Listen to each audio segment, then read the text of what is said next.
นี่สดๆเลยสดๆร้อนๆเลยมันก็คือคล้ายกับปลาแซลมอนนะมึงเนาะโอ้ก็ทำปลาแซลมอนไม่เห็นมันอยากจุ่มตัวใหญ่เลยตัวใส่รถหนึ่งเดือนนี่เนี่ยเย้พี่น้องวันนี้กับมาหน้าคือเก่าเด้อพี่น้องเด้อมาเบิ่งน้ำหน้านะเมื่อยพี่น้อยเจ็บตีนว่าเนี่ยไปป่าไปรถป่าแล้วก็ตัวหินบัดตีนเจ็บบัดอันสมมติเบิ่งมากลัวที่เขาตัดมือก่อนความสุกบ่สุกระเบ้สุกว่าบอกว่ามีงูอะไรเขาปาดไปนี่มีชีวิตนะมันสุกเถื่อ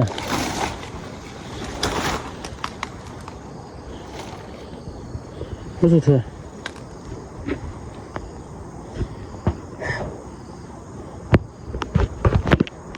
ยังไม่สุกเถื่อพี่น้องเจ็บตีนแดเอ้ยเอาไปก็ไม่ไปพี่น้องนะประมาณ2-3 มื้อคันฝนบ่ตกมันสุกแหละเพราะว่าฝนตกมันบ่สุกนะมะกล้วยนี่ถ้ามันถึกแดดมันสุกตอนมันสุกคาต้นนี่ยากพี่น้องเพราะว่ามันมีนกมีหนูหลายเนาะมันก็เลยบ่ได้สุกคาต้นนะมื้อนี้ก็มาเก็บผักกูดนะมานำหมูนะมานำหมูสิคุมไว้ปะไว้นี่แหละถ้ามันสุกก่อนจะคุมไว้ขาต้นนะถ้ามันสุกในตู้นู่หาสมากิดอ่ะจะคุมไว้เนาะคันเอาปกนี่มันสิได้อุณหภูมิแล้วมันสิสุกไว้คันเอาปลาไว้นี่มันสิบ่สุกนะคันเด็ดได้คันมันฝนมันบ่สุกมันสุกอยู่แต่มันใช้เวลามันก็สิโดนนิดนึงนะคันมันสุกนะ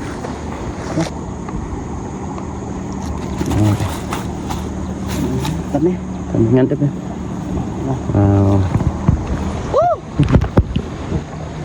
มันมารถมันนี่นะปลานนจันใส่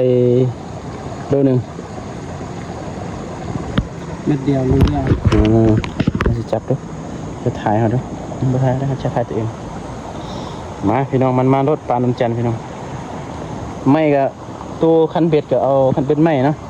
เบ็ดพอหักนะตะกอพอหักเลยตะกอเบ็ดพอหักเลยนะเนาะเห็นไหมงอสื่อเนี่ยปลานนจันพี่น้องใส่ไงรถใส่โลนึงนะนี่นะหลับมาเรื่องห้องตอนนั้นคอยก็ใส่ทึกอยู่แต่ว่ามันแน่นนะตกตะคอโอเคเอาไปมาตึกเบ็ดนะเม็ดเดียวรู้เรื่องมาเบอร์กำเปิดเครียดนี่กูหยิบเครียดแค่ตักเสร็จต้องตักแค่มันนะตะปูนพันโตมันนี่พาน้องสายมาตึกเบ็ดเมื่อกี้ว่าเป็นมูดดีๆว่าเป็นน้องสายเลยเก็บผักบ้งเลยน้องเก็บผักบ้งน้ำกันสิบห้าซ้ำนี่แหละพี่น้องยืนหน้าเนี่ยพุกผักบ้งแล้วก็เลี้ยงปลาไปน้ำที่วะโอ้อันนี้มาลอยปลาคู่รักปลาตลอดเดี๋ยวมารถนี่ทึกบักนิดหน่อยเนาะไอโยดุบักหมันเลยเอาพอกินพอแล้วเก็บผักบ้งดีกว่าวันนี้ได้ปลาหนุนจันตัวหนึ่งเด้อพี่น้องทุกคนว่าปลาหนุนจันบอกว่าปลาอย่างปลาสั่งนี่ใส่เบ็ดทึกเมื่อกี้นะนี่ใหญ่เด้ใส่ปลาหนุนจันใส่บักหนึ่งนี่โอ้ตัวใหญ่ทั้งควรเลยพี่น้องใส่ประมาณนั้นโลนึงได้ใส่โลนึงปล่อยมันยิงก่อนมันสองมือไปก่อนมันก็ใหญ่อยู่ได้เพราะว่าเอาไปเห็นเงินน้ำนะมันจะล่องเลาะเก็บผักบุ้งก่อนให้น้องสายไปก่อนเก็บผักบุ้งแล้วเก็บหอย เห็ดลับกินไปเลยน้องสายเอ้ยสิเลาะหาเก็บผักกูดผักเอ้ยแล้วก็สิถามหมูตึกเป็ดเจ้าคนแดที่บ่ตาสว่างมาอย่าเห็นว่าเขาหักอยู่กินมาเบิ่งซะเดี๋ยวตาสว่างเอาเข้าไปหักนึงแล้วกูต้องเอาปลายอีกป้าไอ้กูเงียบลงนำ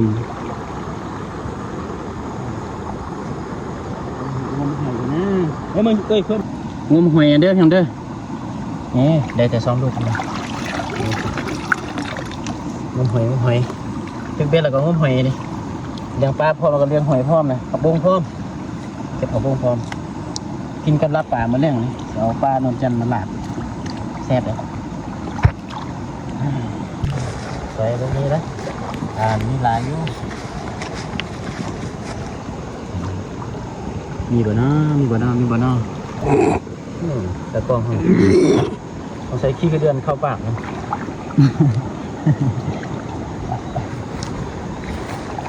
ต่อครับไปกันต่อครับทุกคนเอ้าแล้วก็นี่โอ้ยยังเหี่ยวด้วยนะตัวนี้มันโอ้ยกันแมงเนี่ยซาบ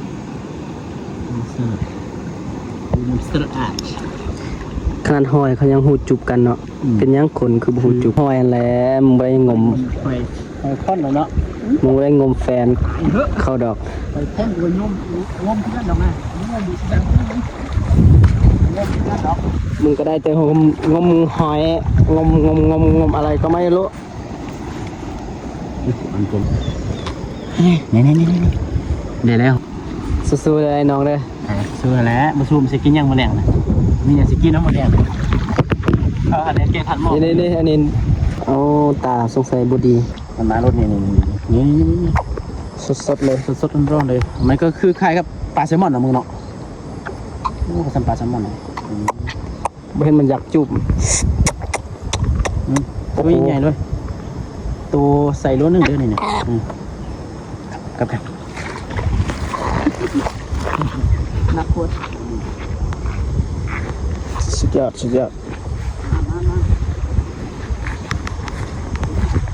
เพิ่งแม่บอลามีน้องปลา2-3น้องคนเด้พี่น้องปล่อยเลยผมอยากสเตะวันนี้พี่น้องอะไรนี่บอลาพาไปตึกเบ็ดบ้านอยู่ประมาณเดี๋ยวนึง7-8 ตู้ประมาณ2-3 โลต่อได้ปลาใหญ่ประมาณ3 ตัวโอเคมันมาเนาะมันนี่เนาะตัวเจ้าอื่นก่อนมีมามันนี่กลับกันพี่น้องแล้วก็มันนี้เขาได้ปลานนจันทร์เนี่ยเขาก็ได้ผักบุ้งเนี่ยแล้วก็เก็บผักกูดเนี่ยวันนี้เขาจะเฮ็ดลาบปลานนจันทร์ใส่ข้าวขั่วนะแซ่บเลยแล้วก็เอาลูกโดดใส่เนี่ยแล้วก็ยัดราดด้วยปลาแดกเรียนที่ได้กินแต่ว่าสิบไทยเบิ่งด้วยเฮ็ดกินแต่บไทยเบิ่งตอนกินมันบไทยเบิ่งได้สู่ตัวกูเฮ้มึงผู้เสื้อนักครัวมันได้5 ปีเป็นอายรุ่นอายเป็นรุ่นอาย5 ปี 6 ปีนั่นแหละว่าหนึ่งเตะห้องนั้นเท่าก่อนมันแล้วเพราะว่ายังเขาเฮ็ดเวียกหลายมันอายุหลายอยู่แต่มันบ่เฮ็ดเวียกได้แต่อายุมันเกิดก่อนซื่อเฮ้มันเฮ็ดเวียกมันขี้ข้านนะสไตล์มันคือเบาขี้ข้านนั่นแหละสไตล์มันน่ะเวียกมันบ่ค่อยเฮ็ดฝันง่ายสบายเนาะมึงเนาะไม่จำเป็นต้องมีอาหารโบราณนะอาหารกินธรรมชาติมันมีสารพิษเก็บตามหายตามหน้าขั้นเข้าซิดยากกับเป็นแนวนึงตายกูไป ตายไปกว่ามุ้ยวันนี้โอเควันนี้บาเอ็มจะเฮ็ดให้เบิ่งเด้อมาเด้อเฟซบาเอ็มนะมาเบิ่งตอนไปเฮ็ดเวียกเด้อมาเบิ่งตอนไปกินเบียร์ไม่เห็นหน้ามันนะเอาโมกออกนะหัวโยเลยฮัลโหลสนใจมันรอได้ไหมนะแฟนบาเอ็มมาเบิ่งเด้ออายุ3 ปีก็ซ้ำนี่แหละเฮ็ดเวียกประมาณนี้นะเป็นยังหน้าตามันขึ้นยังนุ่มคืออายุ22-23 ปีมันกินผักกูดหลายนี่หน้าตามันก็ได้กูดหมดขาวบัดหน้าเด็กจ้า โอเคโอ้ยมา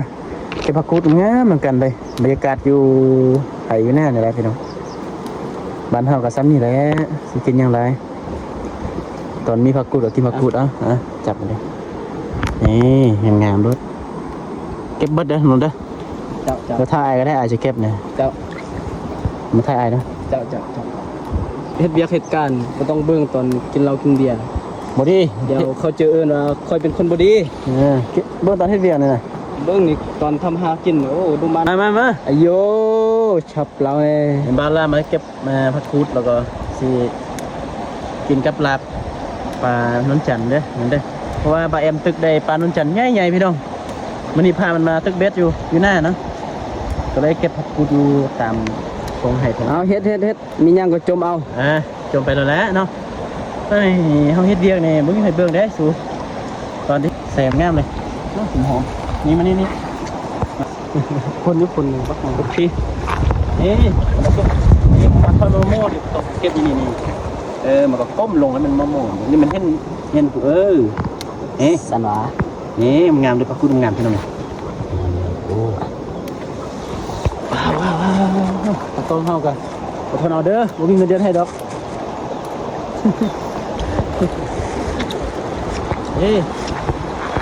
งามนี่ไรกูดงามนี่โอ้ขึ้นได้บ่ดิขึ้นได้หน้าตาสิอันนี้กาบมันหน้านี่กินกับลาบมื้อแรงได้พี่น้องแซ่บเลยครับทุกนี่หายากเด้พอจะได้กินสำนีหายากเท่าไหร่มันเด้อคนสปาร์นะล้างสะอาดเจอมาพี่น้องมาเก็บอันอยู่บ้านเฮาบ้านห้องปอมปลาห้องปอมปลานั่นเองพี่น้องนี่งามรถนี่ตะกองสมุน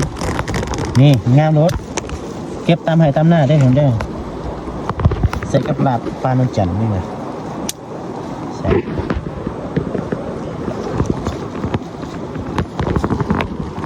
อาหารบ้านเฮานี่สะอาดเด้กินอาหารสะอาดปลอดสารพิษเก็บตามให้ตามหน้าแหละปัดลึกๆเดี๋ยวปัดลึกๆยากสุดเลยนี่เก็บลายรถปันก่อนเลยมันจะใส่อยู่ป่านั้นลาป่านั้นกูจะปิ้งอบป่าเจ้าไม่ใช่นี่ยังนี่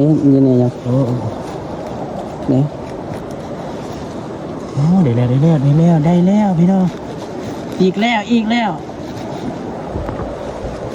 นี่โอ้ยตาดีแล้วว่ายังก็ดีหมดทุกอย่างใส่หมดอยู่ทุกอย่างล้างนี่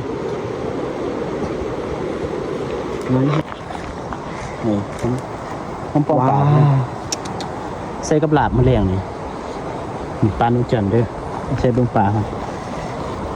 สิลาบกับปลานนจันทร์พี่น้องได้ผักกูดแน่แล้วก็ได้ปลาแน่นี่ปลานนจันทร์หวานเจี๊ยบหวานเลยพี่น้องปีนบางนึงไงนี่ซ้ำโศกนะความยาวมันเนาะ2 นึง50ตัวนี้เส้นพันรอดเม็ดทำนี่ก็ว่า1ก็เม็ด1ก็สำนั่นก็เม็ด1เท่านี้ทำนี่ซอก1ก็เม็ด1โบสำนี่มันเท่านี้นี่เจ้าต้อง1ก็มีบรรยากาศเป็นตาสะอ่อน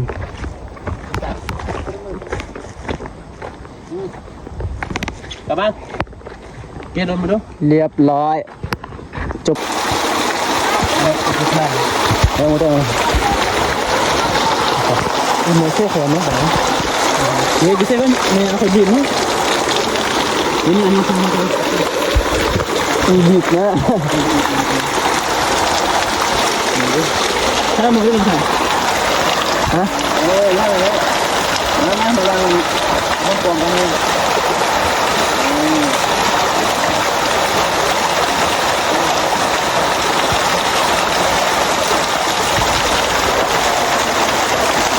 แม่ความน้ำใสมันใช้ใส่มือเบา โอ้ยมันสาดมันสุด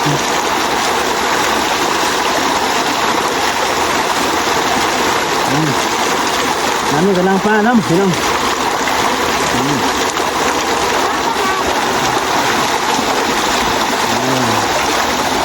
ขึ้นมาแล้วเนี่ยอันนี้ก็ต้องการแน่โอ้ยโอเคมาตาดูดิเด้อ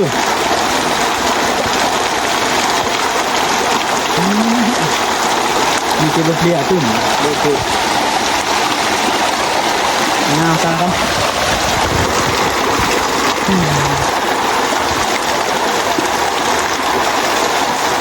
สามคนไป